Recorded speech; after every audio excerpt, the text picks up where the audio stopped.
Entonces, vamos a ver los objetivos de la seriada de esófago gastroduodenal.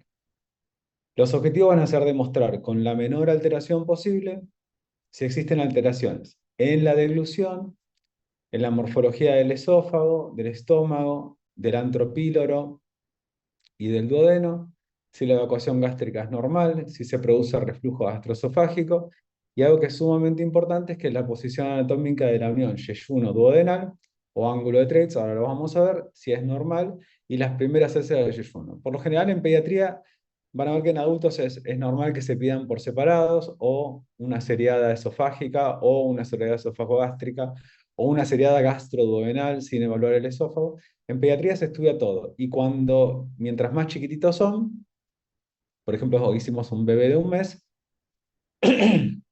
como yo estoy viendo, lo único que toma es mamadera y lo único que toma es leche a través de succión, incluye la deglución, ¿sí? Porque voy a ver los movimientos deglutorios, los movimientos de desucción, si tiene reflujo hacia la nariz, si tiene reflujo hacia la vía aérea, y eso ya es una videodeglución. Cuando hacemos la videodeglución en chicos más grandes, tenemos que, igual que en un adulto, prepararles consistencias semilíquidas, papillas, semisólidas, perdón, y consistencias sólidas, y dárselas en diferentes tiempos. La verdad que si el bebé es chiquitito y solamente toma madera, cuando uno hace una serie de esófago gastroduodenal, también debería evaluar la deglución sin ningún problema, ¿sí? Y otra cosa que es importante es que nosotros vemos alteraciones morfológicas del esófago, del estómago y del duodeno. Ese es todo el objetivo que tiene el estudio. Yo necesito ver cómo es anatómicamente lo que se llama fases de relleno de cada una de estas estructuras, ¿sí? ¿Se acuerdan que existe una variante de la seriada de esófago gastrodenal en adultos que es muy utilizada, que es la seriada con doble contraste, ¿sí? ¿Cuáles serían los dos contrastes? El aire y el contraste.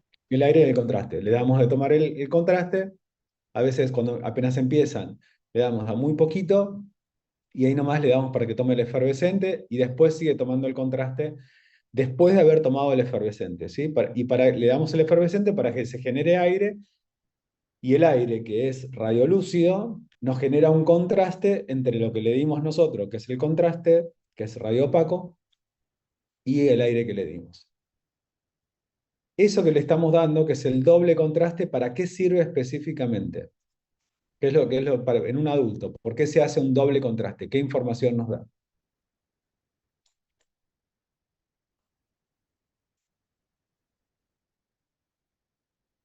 ¿Se acuerdan de algún estudio de adultos?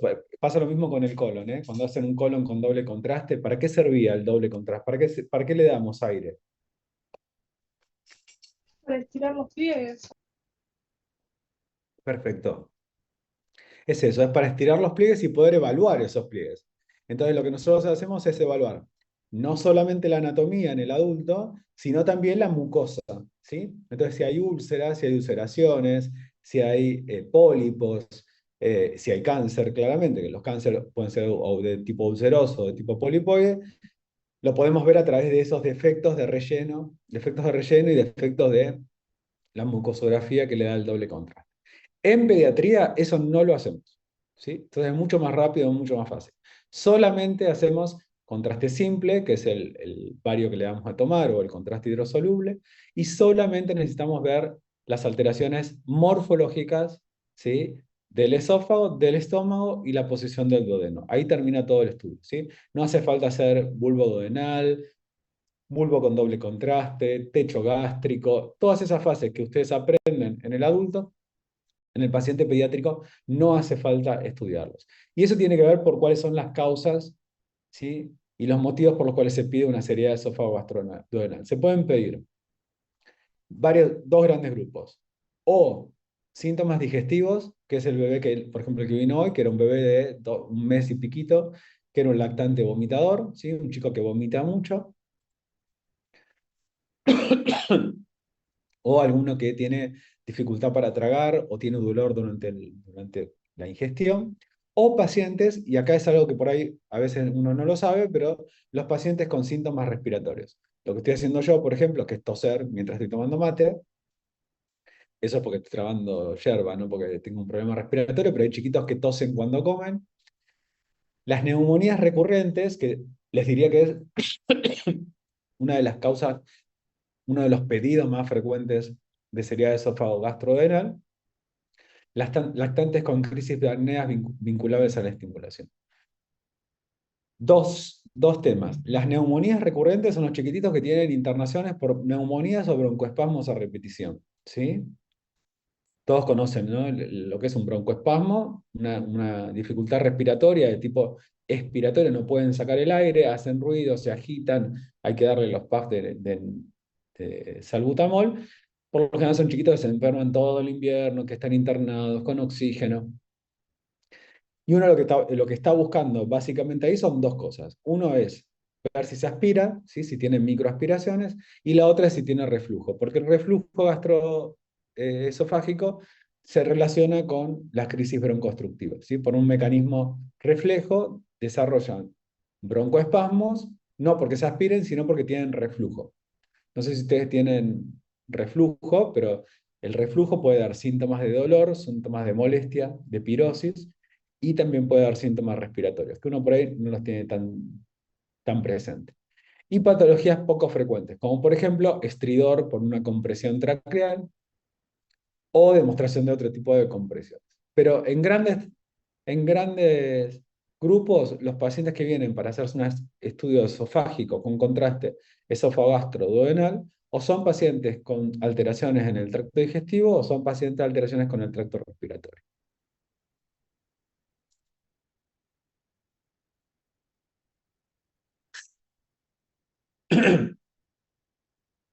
Y acá vamos a usar dos tipos de contraste. El contraste varitado, que uno puede ser el GastroPac, que es este que está acá, que es uno de los más conocidos, pero también existe el sulfiar, eso depende del, del lugar donde estén trabajando. Y lo que vamos a hacer es medir cuánto, acá ya no, en el adulto le preparamos el vaso entero, le preparamos los efervescentes y se toma el vaso entero. Acá en los chiquititos tenemos que calcular cuánto le vamos a dar de tomar, cuánto le vamos a preparar la mamadera, porque va a venir con su mamadera a tomar. Y en ese caso la capacidad gástrica se calcula como 20 mililitros más o menos por kilogramo de peso. O sea, pesa 3 kilos, le preparo 60, pesa 4 kilos, le preparo 80 mililitros. Lo preparo del 50%, la mitad de bario y la mitad de agua. Y ya cuando son chiquitos más grandes, le preparo más o menos 150 o 200 mililitros. Si el chico es más grande y ya se parece a un adolescente, un chico grande, le preparo 250 mililitros. La idea es que cuando ingresa el paciente y cuando lo interrogamos, mientras lo estamos interrogando, a diferencia de lo que hacemos con el adulto, que agarramos el vaso, lo abrimos, le ponemos el líquido hasta la marquita y lo batimos, acá tenemos que prepararlo. Si viene como madera, hay que prepararlo específicamente con la leche del bebé. Ahí ya se le pide a la mamá que nos explique cómo se la suele preparar, o se la prepara con agua. El contraste entonces que más utilizamos para el tubo digestivo es el contraste varitado, pero podemos usar contraste hidrosoluble, ¿sí? Ahí ya tienen el OptiRay, pueden usar el Conray, hay un montón el Temistac, que es específicamente para el tubo digestivo. Nuevamente, eso depende del lugar donde estén trabajando. Por lo general, eso lo vamos a usar en postquirúrgicos inmediatos, chiquitos que, por ejemplo, han sido recientemente operados en una cirugía intestinal de reconstitución del tránsito intestinal, o que están con ileostomías, con colostomías, y uno tiene o sospecha de perforación o están recién operados porque el bario no se puede dar porque produce peritonitis química. Eso es con respecto al contraste. Dos grandes contrastes, los contrastes varitados y los contrastes hidrosolubles. Y con respecto a la preparación de los chiquititos, acá hay otra diferencia con los adultos. En los adultos les pedimos que tengan de 8 horas en adelante de ayuno, o sea que vengan con el estómago bien, bien vacío. A un bebé recién nacido de un mes no le podemos pedir que tenga 8 horas de ayuno. Entonces, lo que solemos decirle es, si tiene el turno a las 10 de la mañana, que tome entre las 7 y las 8 la última teta, la última mamadera, y ya que le toque, que venga al estudio cuando le toque comer nuevamente. Y eso es por dos cosas. Una es para lograr que el estómago esté vacío, y que no me interfiera el contraste con el contenido propio gastrointestinal. Y la otra es para que coma, ¿sí? Es un estudio que suele ser incómodo, no sé si alguno se hizo una seriedad, pero el contraste es muy feo. Eh, y para un lactante, un recién nacido que tiene que estar encima acostado, sujetado en una posición que no le gusta, con gente que no le gusta, si no tiene hambre, no toma, ¿sí? Entonces es importante que el ayuno en este caso es de 2 a 3 horas.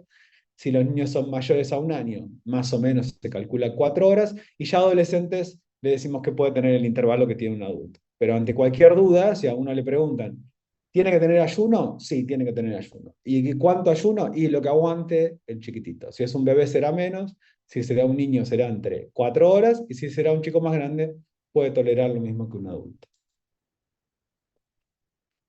Entonces, lo que habíamos dicho recién, en pediatría los estudios del tubo digestivo se realizan con técnica de contraste simple y raramente usamos el doble contraste. Yo, por ejemplo, hoy mi lista era una lista de pediátricos, como les conté yo, lunes y jueves hago los contrastados en el italiano, y mi lista es hasta los 17 años y 11 meses y 31 días.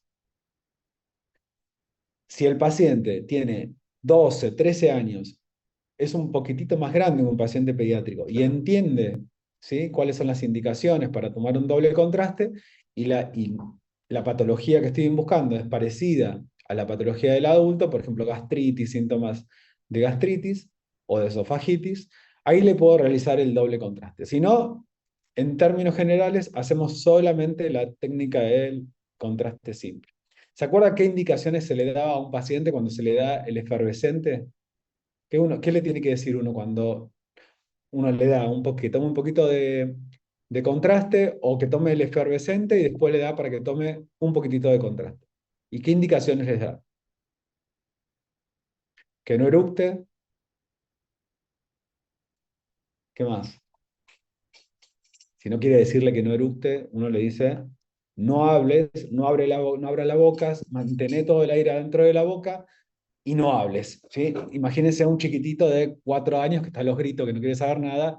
Es imposible que tome un poquito de contraste, lo mantenga en la boca y no eructe. Le sale por la nariz, por las orejas. Es bastante desagradable.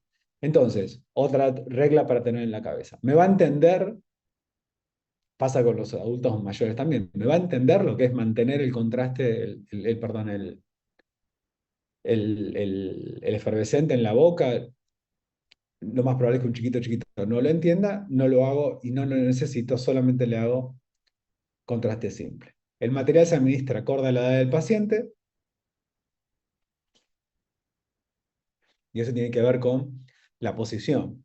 Si es un chiquitito de 1 mes, no lo puedo sentar a menos que tenga un bebecito para acostarlo, pero no puedo hacerle de frente, ¿sí? Porque si lo pongo el bebecito, lo pongo de costado, pero no puedo poner el bebecito de frente. Entonces, la posición que voy a adoptar es la posición acostado, ¿sí? Puedo poner una almohadita abajo para que no esté tan acostado, pero lo voy a hacer de acuerdo a la del paciente. Si el paciente tiene dificultades para movilizarse, porque se acuerdan que habíamos hablado de los ECNE, las encefalopatías crónicas no evolutivas, tiene una traqueostomía, no está nunca sentado, no lo puedo hacer sentado al estudio, tengo que hacerlo acostado, le pongo una almohada para que esté semisentado y se lo doy, le administro el contraste de acuerdo a su condición. Otra de las grandes diferencias que tiene la radioscopía en el adulto con la radioscopía en los chicos es que usamos radioscopía pulsada y se toman registros en lo que se llama, lo que son los ojitos o las fotos, ¿sí? Vieron que para los adultos lo que hacemos es, le decimos, bueno, mantenga el contraste en la boca, le damos radioscopía, le hacemos placas en modalidad seriada, o sea que toma una placa cada 1 segundo o 2 placas cada 1 segundo, eso lo tenemos que setear antes, y el paciente empieza a tragar y nosotros hacemos pam, pam, pam, pam, pam, y le hacemos una serie de placas, por eso se llama seriada, durante ese trago, ¿no? ¿Todos están de acuerdo? ¿Todos vieron eso que es así? Bueno, en pediatría no lo hacemos de la misma manera, sino que lo que hacemos es darle radioscopía y mientras estamos mirando con el mouse una parte de la pantalla que tenemos de registro de imágenes tiene una función que es un ojito, ¿sí? que uno le da ese ojito y se guardan capturas de pantalla. Entonces, no le hacemos placa, sino que le hacemos capturas de la imagen que estamos tomando, ¿sí? Eso es una gran diferencia y es una norma que se hace en todo el mundo, se hace así. No se hace radiografía, sino que se da radioscopía y se toman registros fotográficos de esa radioscopía, ¿sí? ¿Eso lo sabían? ¿Lo habían visto alguna vez? No, profe. No. Bueno, si vienen algún día a ver, aparte cuando hacemos los pediátricos, por lo general hay un adulto dando vuelta, y si uno se fija la dosis, el italiano tiene un equipo nuevito, un Siemens muy, muy nuevo, que es muy lindo si lo pueden ir a ver, que automáticamente aparte me da la dosis absorbida por metro cúbico, por metro cuadrado, ¿sí? Que es sumamente importante. Y estos estudios tienen una dosis que son bajísimas, súper, súper bajísimas, y tenemos de 10 a 20 veces más cuando hacemos una dosis en adultos, ¿sí? Y eso tiene que ver con esta técnica de utilizar la radioscopía pulsada, o sea, solamente es apretar cuando necesito ver, no es un joystick que uno le da radioscopía y está buscando al paciente arriba de la camilla, que suele pasar. Y la otra es que no hacemos placas, ¿sí? Hacemos solamente capturas de pantalla. Se realizan placas solo en caso de realizar medidas, porque cuando ustedes realizan una captura de pantalla, lo que están haciendo es como si hacen un print screen, ¿sí? Una captura de la pantalla que están mirando. Ahí no pueden tomar una medida porque no está calibrada, entonces les va a salir en píxeles la medida. Ahora, si el paciente tiene una fístula o tiene un trayecto que hay que medir, ahí sí, le toca hacer una placa para poder medir sobre la placa radiográfica cómo mido un espinograma, cómo mido cualquier cosa. Registrar el menor número de imágenes para evaluar la anatomía normal y caracterizar cualquier anomalía que esté presente.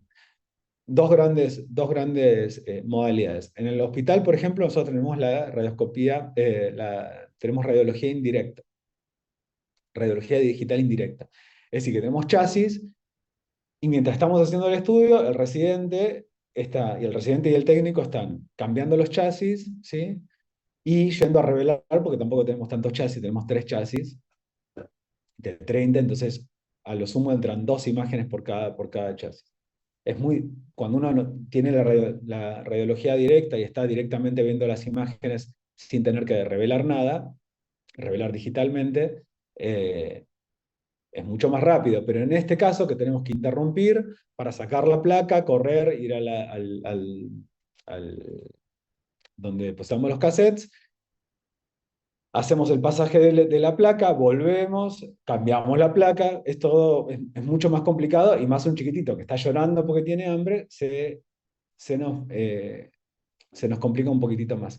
Y tenemos que tomar placas, vamos casi a ciegas, porque tomamos el registro y hasta que no revelamos en la consola, no sabemos si salió lo que queríamos ver o no. O sea que es un desafío, está bueno para nosotros, para los que nos formamos así, porque sabemos optimizar. Tenemos 3 cortes y los 3 cortes tratamos de que salgan lo más prolijamente posible.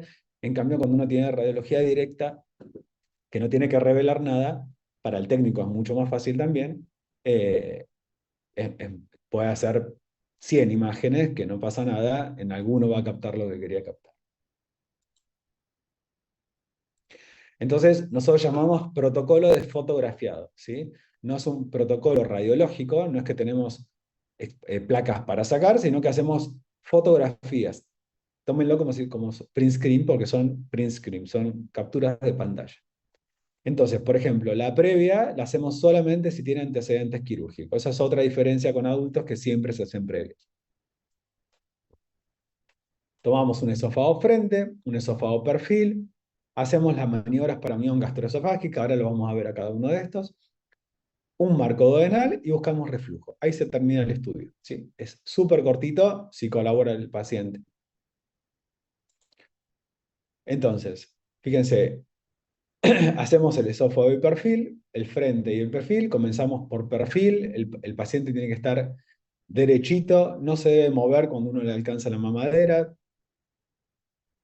y a veces tenemos suerte no, si el paciente es chiquitito, tal vez con una sola adquisición tenemos todo el esófago entero, ¿sí? Si el paciente es más grande, tenemos que ir arriba, tomar una placa, bajar y tomar la segunda parte del esófago. Este paciente, por ejemplo, que es un bebé que está tomando mamadera, eh, sale en una exposición sola, sale el esófago perfil. Lo damos vuelta, lo ponemos boca arriba y tomamos otra vez el esófago frente.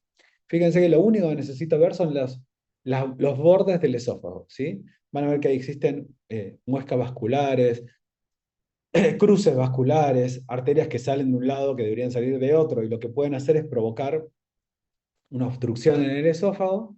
Puede haber se llaman estenosis congénita, que son disminuciones del calibre del esófago, y no mucha más patología en el esófago, ¿sí?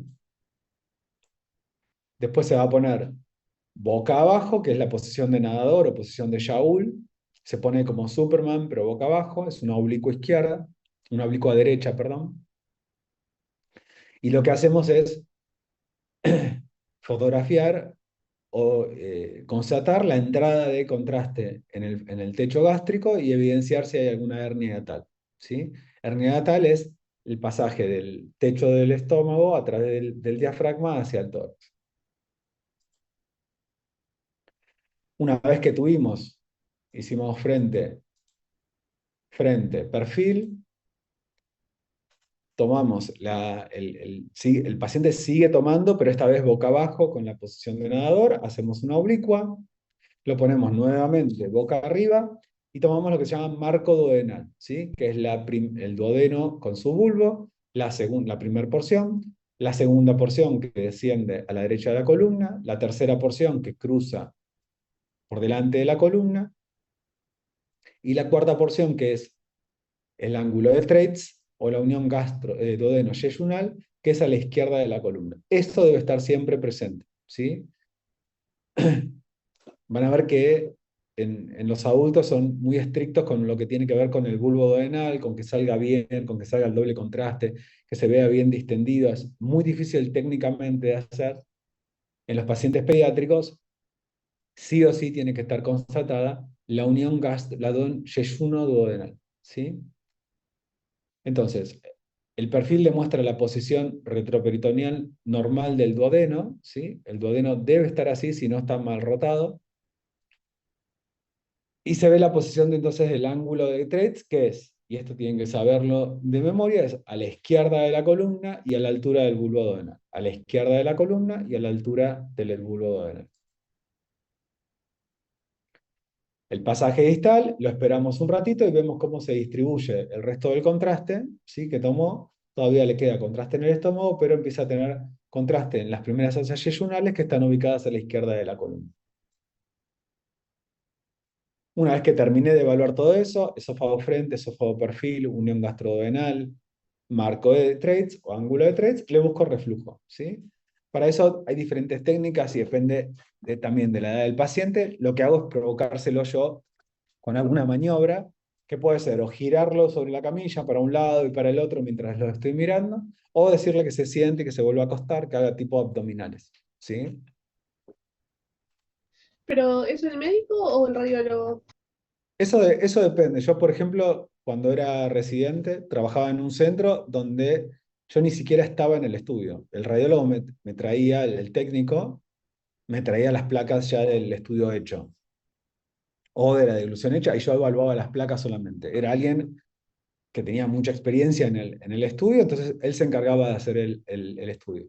En el Gutiérrez, la técnica que está con nosotros se encarga de la preparación de los materiales, que es todo lo que les conté recién, la preparación de la técnica, o sea, aplicarle la técnica. Yo solamente busco el paciente, posiciono al paciente y elijo dónde tomar las fotos, pero la técnica en cuanto a kilovoltaje, miliamperaje, número de cortes, y eso lo decide la técnica que está con nosotros, y aparte es la que va y revela y hace la compaginación de las imágenes, ¿sí? Es un Pero trabajo, sí.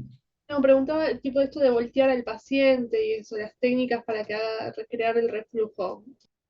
Por eso depende del lugar. Y, por ejemplo, en el italiano están solo los residentes, no tenemos técnico en el italiano. Así que eso depende del grupo con que estén trabajando. Yo, por ejemplo, trabajaba en el Güemes y solamente no tenía residentes. Entonces, estaba yo y el técnico. Y el técnico me ayudaba a posicionarlo. Hay muchos equipos, no sé si conocen los seriógrafos, pero hay algunos seriógrafos eh, que son remotos, o sea que uno puede estar del otro lado del vidrio plomado, entonces maneja todo de forma remota, no tiene que haber prácticamente exposición. Y hay otros que son manuales, que uno tiene que estar y tiene que agarrar el equipo y mover el equipo sobre el paciente. Eso es otra vez, eso depende de dónde estén trabajando. Hay lugares donde se necesita que el técnico esté para hacer yo termino la placa y necesito que alguien vaya y las compagine a las imágenes. Y hay veces que no hay técnico, hay solo médico, y hay veces que hay solo un médico para hacer todo el estudio, ¿sí? Por eso es que ustedes tienen que conocer acerca de la organización de estos estudios. Cuando evaluamos hasta las primeras asas del intestino delgado, a eso se lo llama seriedad esófago-gastro-duodenal. Si necesitamos seguir todo el estudio y visualizar el tubo digestivo desde el duodeno hasta la válvula ileocecal, o sea, todo el yeyuno, todo el ilion, hasta llegar al ciego, a eso se le llama tránsito intestinal. ¿Sí? Con eso comprobamos el adecuado pasaje de sustancias y vemos si hay algún problema que impide que el tránsito continúe hasta ese lugar, ¿no? Y por lo general calculamos cuánto tarda en hacer todo eso. Claramente eso puede tardar hora y media, 2 horas, 3 horas, dependiendo del paciente. No lo podemos tener acostados 3 horas al paciente en la camilla. Entonces lo que hacemos es hacer las primeras adquisiciones, como les había contado yo. Usamos el mismo contraste que para una seriada. Y lo que hacemos es, una vez que tenemos toda la seriada completa, le decimos que salga y va entrando cada 10, 20 minutos entre paciente y paciente y vemos cómo continúa el tránsito hasta completarlo hasta la válvula ileocecal. Entonces, es todo parecido a una seriada hasta el marco duodenal y luego se sigue el tránsito hasta la válvula ileocecal. Por ejemplo, este paciente tiene contraste en el esófago todavía, tiene contraste en el estómago, en el techo y en el antro. Tiene en el duodeno y fíjense que el duodeno está a la derecha de la columna, ¿sí? Esto es porque está mal rotado. Habíamos dicho que tenía que cruzar la columna y venirse para este lado, para el lado izquierdo. El hecho de que no cruce del otro lado y que se quede todo del lado derecho es un signo de mal rotación intestinal. Es un problema súper grave que necesita resolución quirúrgica. Uno lo que debe ver es que se llena el estómago, se llena el duodeno y todas las asas están localizadas a la izquierda de la columna. Al rato tengo yeyuno, que parece como hojas de lecho, tengo ilion, que parece más como estructuras de choricitos, y después tengo la válvula iliocecal hasta el ciego. Este sería como un tránsito completo. Para lograr todo esto y que llegue a este nivel, necesito que pasen 1 hora 45, 2 horas de tránsito, ¿sí? A veces más. Entonces tienen que entrar y salir el paciente entre paciente y paciente. Entonces, eso es con respecto a los estudios contrastados, a la parte digestiva alta. Y a la parte digestiva baja, nosotros también hacemos colon por enema en pacientes pediátricos. Y la principal enfermedad que tratamos de identificar a través del colon por enema se llama enfermedad de Hirschsprung. Lo que hacemos es, la última parte lo que pasa en la enfermedad de Hirschsprung es que la última parte del colon o una porción del colon no tiene motilidad, no está inervada, entonces está cerradita, ¿sí? Es más chiquitita que el resto del colon. Eso hace que de ese segmento hacia proximal esté todo dilatado. Son pacientes que van al baño una vez cada 7 meses, una vez cada 7 días, 8 días, ¿sí? Tienen constipación crónica, esto se hace el diagnóstico desde muy chiquitito para intentar corregirlos, ¿sí? Este es un estudio, sí que es un estudio prácticamente de resorte médica, porque lo hace el médico al estudio, pero en el caso de contar con un técnico, tiene que saber, por ejemplo, nuestra técnica nos prepara todos los materiales para que nosotros estemos vestidos y podamos empezar el estudio ya con los materiales preparados. Y esos estudios son varios diluidos en agua, no sé si lo han visto, pero hay unas bolsas de bario que se cuelgan, ¿sí? que vienen con el bario sólido, se le agrega agua tibia, se lo mezcla bien, se cuelga el, el-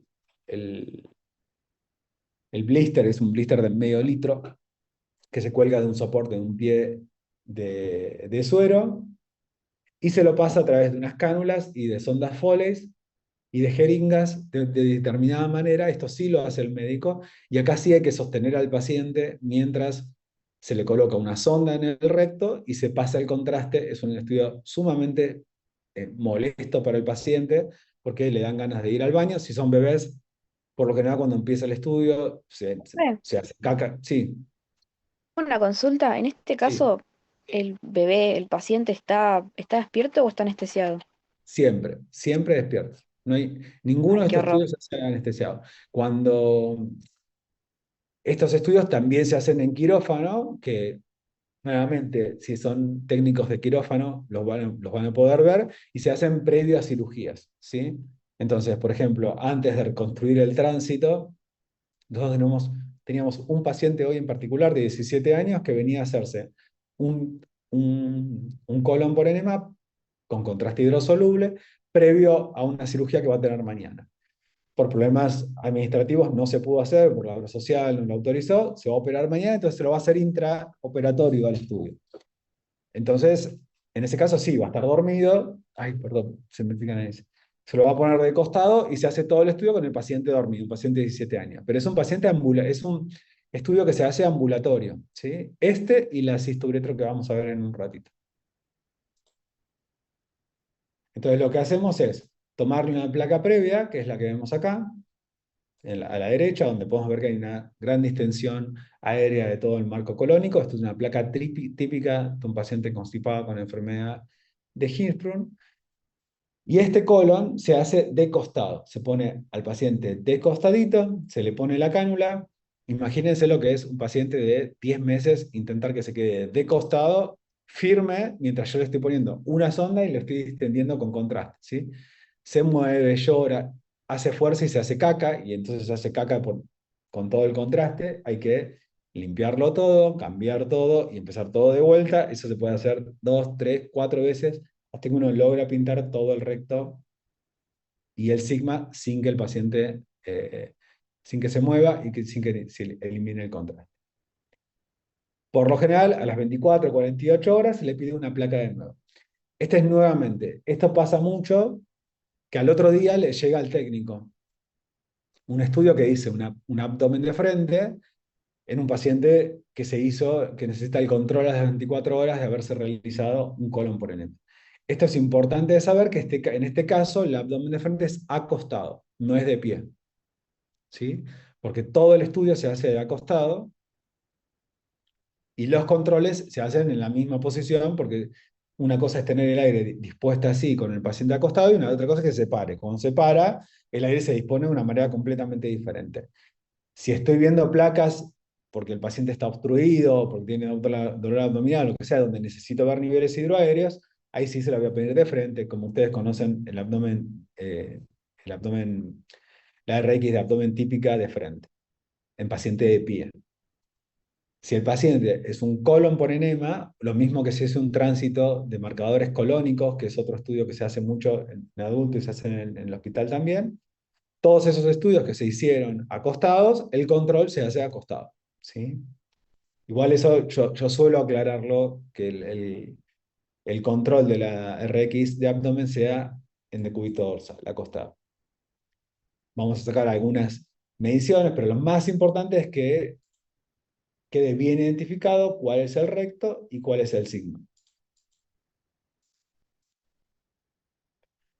Por ejemplo, este es un estudio típico contrastado.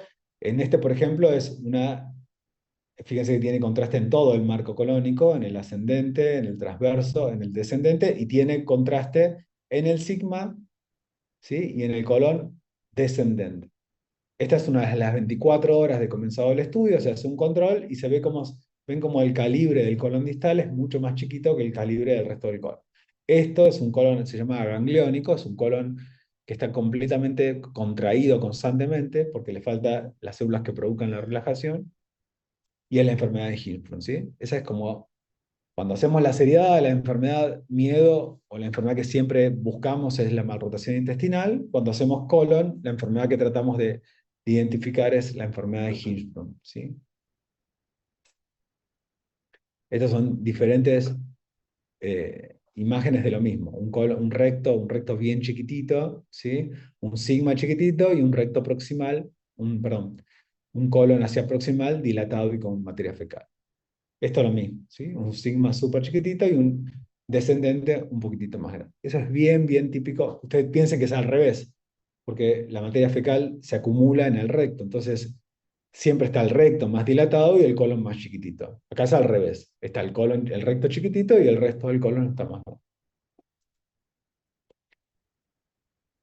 Van a ver, si vieron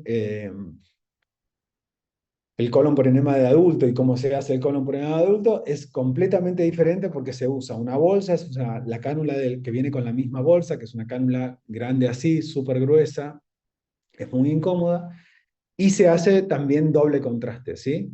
Una vez que se llena todo el colon con contraste, se lo vacía y se le agrega aire, ¿sí? Lo mismo que pasaba con la seriada de esófago gastrodenal, eso no se hace en pediatría porque lo único que necesito ver son cambios de calibre, ¿sí? Entonces, cuando le hacen el doble contraste, van a ver los pólipos, el cáncer, los divertículos, todo lo que es patología del adulto. En el paciente pediátrico, solo fases de relleno. Perfecto.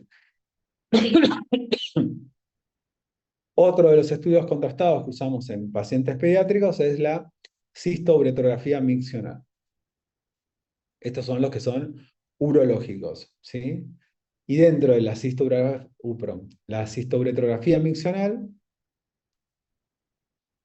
tenemos que se trata de la valoración morfológica del tracto urinario inferior. Es la vejiga, los uréteres y los riñones. Eso en caso de tener reflujo. Si no, solamente valoramos la vejiga y la uretra.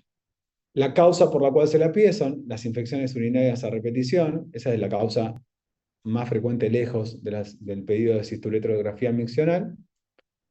Vamos a ver patología que es tanto congénita como adquirida del árbol urinario y en el control evolutivo de una cirugía urológica. O sea, tenemos un montón otra vez, de motivos para pedir una cistouretro, pero la que se pide todos los días y la que hacemos todos los días es la infección urinaria. Y acá pues dice, según protocolo, porque en pediatría tenemos protocolos para pedirla. Ahora les voy a contar cómo se hace, pero es un estudio otra vez. Como el colon por enema es súper invasivo, hay que poner sonda, hay que inmovilizar al paciente. Entonces, cada vez se pide con indicaciones precisas y cuando son muy chiquititos los pacientes, ¿sí? Se trata de no tener que hacerle este estudio, por ejemplo, a una niña de 4 o 5 años, de no llegar a tener que hacerle este estudio. Nuevamente, acá no se, no se duerme el paciente se encuentra despierto y vamos a usar gasas, guantes comunes estériles, hipervinox, eso es porque es un sondaje completamente estéril, ¿sí? Le pedimos un orocultivo negativo y esto se hace entre dos, alguien le hace en, la limpieza en sucio, se llama, que es una limpieza en términos generales antes de colocarse los guantes estériles, y después uno se coloca los guantes estériles, hace otra limpieza un poquitito más fina y recién ahí lo sonda con las ondas K33, K30 son las que se suelen usar. El contraste que vamos a usar acá, hay contrastes que son específicos para la vía urinaria, siempre son contrastes iodados y contrastes hidrosolubles. En la vía urinaria nunca usamos el bario, está completamente contraindicado el bario en la vía urinaria. Y usamos o los protocolos o los contrastes específicos para la vía urinaria o contrastes que pueden ser endovenosos para otro motivo, también los podemos usar para la vía urinaria. Lo importante es que sean hidrosolubles e isosmolares. Acá vamos a ver el fotografiado, son una radiografía previa del árbol urinario, esto se suele tomar en general, tenga una patología, se hace un llenado progresivo, se hacen oblicuas, miccionales de uretra y postmiccionales para ver cuánto residuo le queda. Entonces, empezamos digo, con una placa previa, debe incluir a la sínfisis pubiana, y deben estar las dos celdas renales, se tienen que ver sin dificultad. Cuando son pacientes pediátricos hasta adolescentes, por lo general no tenemos problemas. Cuando son un poquito más grandes, ya nos cuesta agarrar el abdomen y la sínfisis en un solo corte. Entonces, por lo general hacemos dos. Este, por ejemplo, es un paciente con mielomeningocele. Fíjense que la parte posterior de la columna está abierta, no está fusionada, y tiene una válvula de catéter, un catéter de válvula de derivación. Entonces yo, por ejemplo, en esta placa, antes de comenzar el estudio, ya le informo que presenta falta de fusión de los arcos posteriores, lumbosacros, y la presencia de un catéter de válvula de derivación ventrículo-peritoneal. Eso en la previa. Entonces, hacemos el cateterismo una vez que sacamos la placa previa, que lo hacemos antes de colocarle la sonda. Le colocamos la sonda, como les conté recién. Este es un bebé muy, muy chiquitito, ¿sí? Es un recién nacido, tiene todavía el cordón umbilical clampeado. Y se le coloca. Esto lo hago yo en el cuarto de contrastados. Esto sí hay que ser médico o hay que ser enfermero, pero nuevamente, todos los materiales de contraste suele prepararlo el técnico. La primera placa que vamos a tomar es el mismo paciente. Fíjese cómo se nota más clarita la falta de fusión de los arcos posteriores y la presencia del catéter. Lo primero que hacemos es un llenado temprano, que son adquisición de placas a medida que se va llenando la vejiga, antes de que se llene completamente, ¿sí?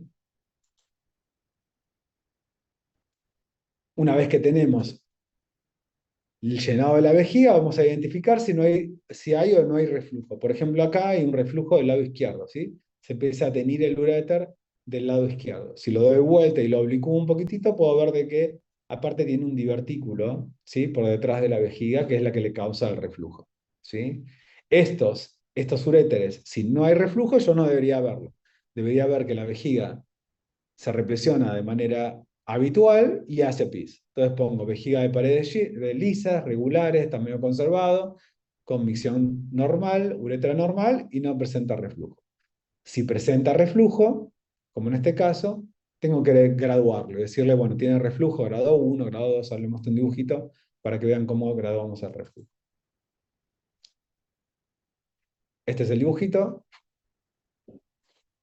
y son los diferentes grados de reflujo dependiendo de cómo se ve el uréter, la pelvis y los cálices renales. Esto está claro que no lo hacen ustedes, lo hacemos nosotros, pero esto debe salir clarito en la placa, ¿sí? Entonces cuando, por ejemplo, si ustedes mandan una placa que solo se ve el llenado de la vejiga y el reflujo, pero no puedo ver arriba la silueta renal con el reflujo propiamente dicho, este estudio está incompleto, ¿sí? Porque yo no puedo graduar y veo el uréter, pero no puedo decir, acá lo mismo, acá se ve justo cortadito el uréter, cuánto es el grado del reflujo, ¿sí? Para eso necesito verlo completo.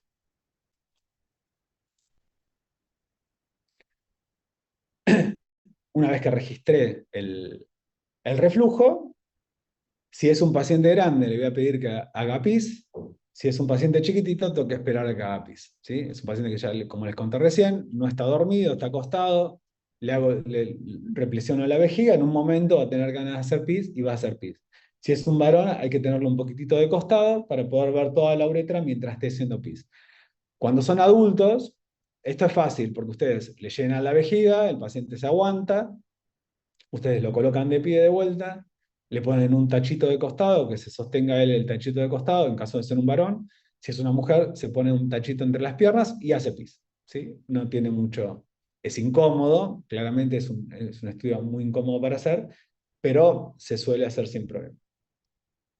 Cuando son bebés, le ponemos la sonda, le llenamos la vejiga, le llenamos hasta que no dan más y se hacen pis, ¿sí? A veces hay que llenarlos 2 o 3 veces, no tenemos dificultad.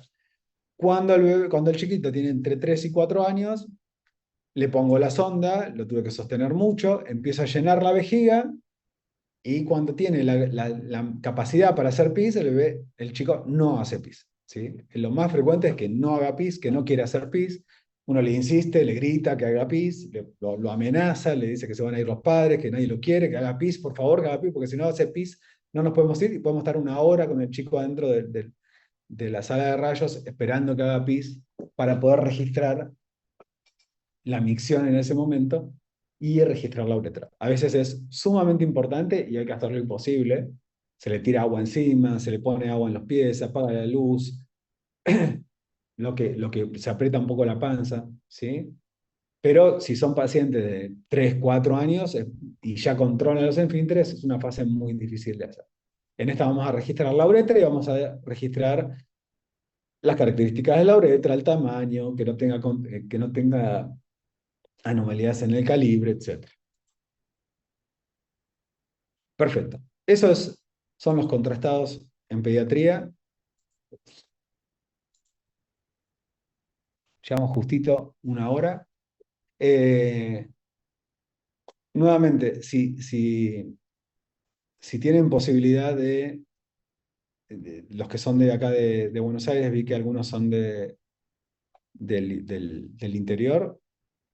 Los que tengan ganas de venir a ver cómo hacemos estos estudios, pueden venir, hablen con cualquiera de sus superiores, docentes, coordinadores, y les dicen que quieren venir conmigo a ver los estudios contrastados. Los podemos ver antes de que termine la rotación o en cualquier momento en el transcurso del año. Recuerden que estoy lunes a la mañana, jueves a la mañana y los viernes a la tarde está otra doctora que también hace pediátricos, que es pediatra y trabaja conmigo, pero pueden hacerlo en cualquier momento. Si no, me escriben al campus o al mail diciéndome cuándo quieren venir y vienen sin problema, ¿sí? Eso a mí no me molesta, a ninguno le va a molestar y les puedo mostrar en vivo cómo se hacen los estudios en vivo.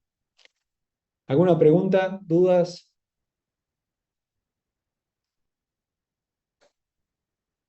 ¿Están ahí todavía? Sí, profe. Sí, Perfecto. Sé que es medio difícil por Zoom conectarse y